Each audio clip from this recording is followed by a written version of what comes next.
అందరికీ అర్థం అవ్వాల్సిన విషయం ఏంటంటే ఎందుకు కాకినాడ పోర్టు పైన మనం దృష్టి సారించాం, ఎందుకు పదే పదే కాకినాడ పోర్టు గురించి, ఈ రైస్ స్మగ్లింగ్ గురించి ఎందుకు ఈ విధంగా మనం ఆందోళన చెందుతున్నాం.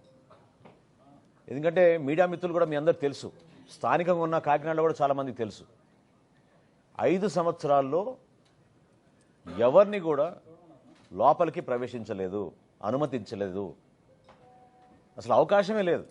లోపల ఎటువంటి కార్యక్రమాలు జరుగుతున్నాయి, ఎటువంటి బోట్లు వస్తున్నాయి, ఎవరు అక్కడ అధికారులు ఉన్నారు, ఏ విధంగా ఈ కార్యక్రమాలు జరుగుతున్నాయి దానిపైన కనీసం ఒక్క మీడియా మిత్రులను కూడా లోపలికి ఆహ్వానించలేదు, అనుమతి ఇవ్వలేదు.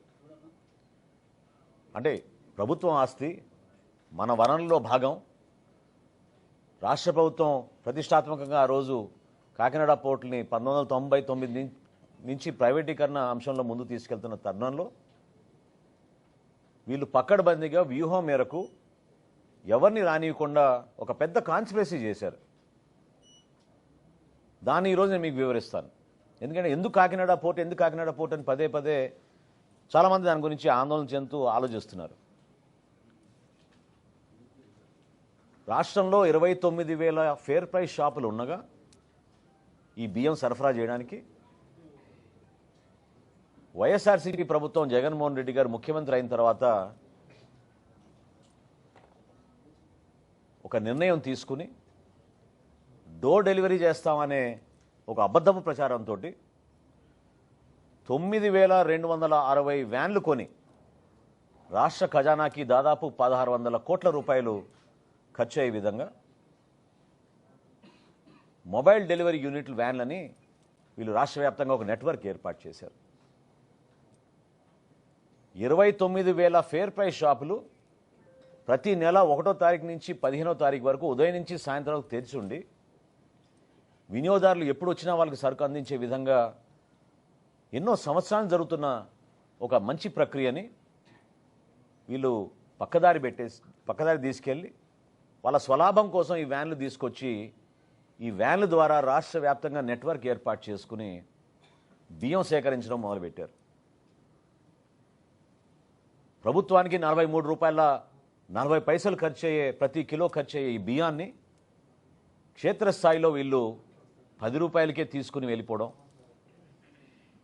చాలా చోట్ల మీరు సరైన సమయానికి రాలేదు, వ్యాన్ వెళ్ళిపోయింది కాబట్టి మీకు సరుకు ఇవ్వమని చెప్పడం, చివరికి ఎంఎల్ఎస్ పాయింట్ల దగ్గర నుంచి కూడా గోతాలు తీసుకుపోయే సందర్భాలు ఎన్నో ఉన్నాయి.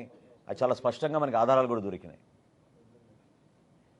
ఈ విధంగా వీళ్ళు పక్కడబందీగా ఒక గ్రీన్ ఛానల్ ఏర్పాటు చేసుకుని చిత్తూరు నుంచి శ్రీకాకుళం నుంచి నేషనల్ హైవే మీద నేరుగా కాకినాడకి ఎక్కువ శాతం ఈ బియ్యం తరలించే విధంగా ఒక పక్కడబందీ కాన్స్పిరసీ చేసి వీళ్ళు చేశారు. ఆంధ్రప్రదేశ్ తీరంలో ఏ పోర్టుకి లేని విధంగా కాకినాడ పోర్టులో రైస్ ఎగుమతి జరిగింది. ప్రత్యేకంగా వీళ్ళు ఎప్పుడైతే మెడ మీద కత్తి పెట్టి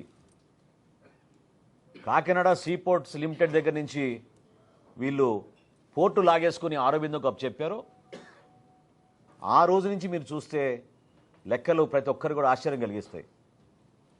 3 ఆర్థిక సంవత్సరాల్లో, నేను 5 సంవత్సరాలు కూడా చెప్పడం లేదు, కేవలం గత 3 ఆర్థిక సంవత్సరాలు చెప్తున్నాను.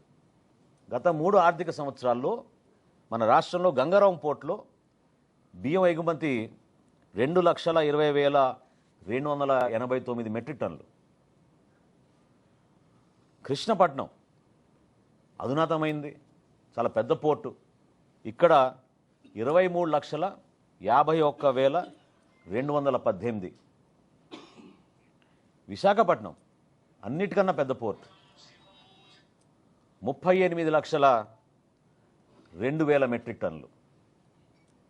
ఇప్పుడు కాకినాడకు వస్తే లెక్కలు చెప్తే మీరే ఆశ్చర్యపోతారు. కాకినాడ పోర్టులో వీళ్ళు దుర్మార్గంగా ఈ 3 సంవత్సరాల నుంచి చేసింది 1,31,18,346 మెట్రిక్ టన్నులు. దీని విలువ ఒక్క కాకినాడదే చెప్తున్నాను, కాకినాడలో రైస్ ఎగుమతి విలువ ఈ 3 సంవత్సరాల్లో 48,537 కోట్ల రూపాయలు. అంటే ఏ స్థాయికి చేరారో చూడండి మీరు. 48,537 కోట్ల రూపాయలు వీళ్ళు అక్కడి నుంచి బియ్యం ఎగుమతి చేశారు కాకినాడ పోర్ట్ నుంచి. ఏ రోజైనా ఇప్పుడు నిన్న చాలామంది హడావిడిగా ప్రెస్ కాన్ఫరెన్స్లు పెట్టారు. కన్నబాబు గారు పెట్టారు, చంద్రశేఖర్ రెడ్డి గారు పెట్టారు, వైఎస్ఆర్సీపీ నాయకులు చాలామంది హడావుడి చేశారు. గౌరవ ఉప ముఖ్యమంత్రి గారు పవన్ కళ్యాణ్ గారు ఎందుకు కాకినాడ పోర్టుకి రావాల్సి వచ్చింది? ఈ విధంగా ప్రజలకు సంబంధించిన ఆస్తిని పూర్తి స్థాయిలో ఒక కాన్స్పిరసీ వీళ్ళు తయారు చేసుకుని దుర్వినియోగం చేసి రాష్ట్రానికి నష్టం కలిగిస్తుంటే ఇదేమైనా ఒక వ్యక్తిపై మేము కక్ష కట్టామా? ఒక కుటుంబానికే మేము పరిమితం అయ్యామా? సో దీని వెనక ఎవరున్నారు? ఎంత పెద్ద కాన్స్పిరసీ జరిగిందంటే జగన్మోహన్ రెడ్డి గారి ప్రభుత్వంలో ఆయనే ముఖ్యమంత్రి, ఆయనకి తెలియకుండా జరగదు కదా. ఆరోబిందో రియాలిటీకి కాకినాడ సీ పోర్ట్స్ ఎందుకు 41% వాటా ట్రాన్స్ఫర్ చేసింది? ఏ సందర్భంలో చేసింది? ఏ విధంగా బెదిరించి? భారతదేశంలో కార్పొరేట్ చరిత్రలో ఏనాడు జరగని విధంగా కేవీ రావు గారిని వారి కుటుంబాన్ని బెదిరించి ఏ విధంగా వీళ్ళు 41% వాటా రాయించేసుకున్నారో ఖచ్చితంగా బయటికి రావాలి. బాధ్యత లేదా జగన్మోహన్ రెడ్డి గారికి? కాకినాడ సీ పోర్ట్స్ లిమిటెడ్కి ఆరోబిందో రియాలిటీ ఏ విధంగా దూరింది? ఎందుకు మీరు జిఎంఆర్ దగ్గర నుంచి ఎస్సీజెడ్ లాగేసుకున్నారు?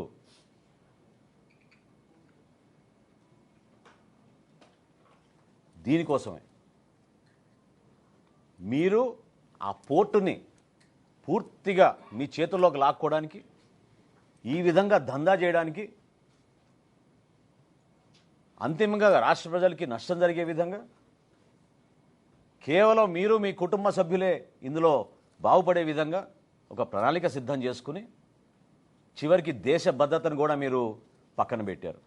పవన్ కళ్యాణ్ గారు అన్న మాటల్లో ఏం తప్పు ఉంది చెప్పండి? గంజాయి స్మగ్లింగ్ అక్కడి నుంచి జరగదని రూల్ ఏమైనా ఉందా? ఇతర దేశాల నుంచి మీరు వెపన్స్ తీసుకురారని రూల్ ఏమైనా ఉందా? ఎందుకు ప్రశ్నిస్తున్నాం అంటే 2200 ఎకరాల కాకినాడ సీ పోర్ట్లో కేవలం 20 మంది పోలీసులు పెడతారా మీరు?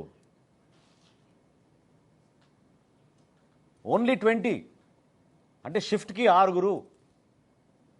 ఇదా మీరు చేపట్టిన భద్రత ఈ 5 సంవత్సరాల్లో? దీన్ని ప్రశ్నించాం. ఏమైపోతుంది రేపటి రోజున అక్కడ పొరపాటు జరిగితే? ఎందుకు ఈ ఉదాసీనత? ఇంత భారీ స్థాయిలో టర్నోవర్ జరుగుతున్నప్పుడు ఇతర దేశాల నుంచి ప్రతిరోజు ఏ సందర్భంలోనైనా సరే కనీసం 10 నుంచి 12 వెసల్స్ ఉంటాయి అక్కడ. 2 పోర్ట్లు కలుపుకుంటే 15 నుంచి 16 వెసల్స్ ఉంటాయి. ఎందుకు ఈ విధంగా దుర్మార్గంగా పనిగట్టుకొని కాకినాడకి చెడ్డ పేరు తీసుకొచ్చింది ఎవరు? కాకినాడని ఒక స్మగ్లింగ్ డెన్గా మార్చింది ఎవరు? ఎందుకు మాట్లాడలేదు ఆ రోజున మీరు అందరు ప్రెస్ మీట్లు పెట్టి? ఎవరు మీ బాసులను ప్రశ్నించినప్పుడు ఇప్పుడు అర్థమవుతుంది మీకు ఎవరు మీ బాసులు. పోర్టు లాక్కుంది ఆరోబిందో. ఆరోబిందోకి అసలైన బాస్ ఎవరు?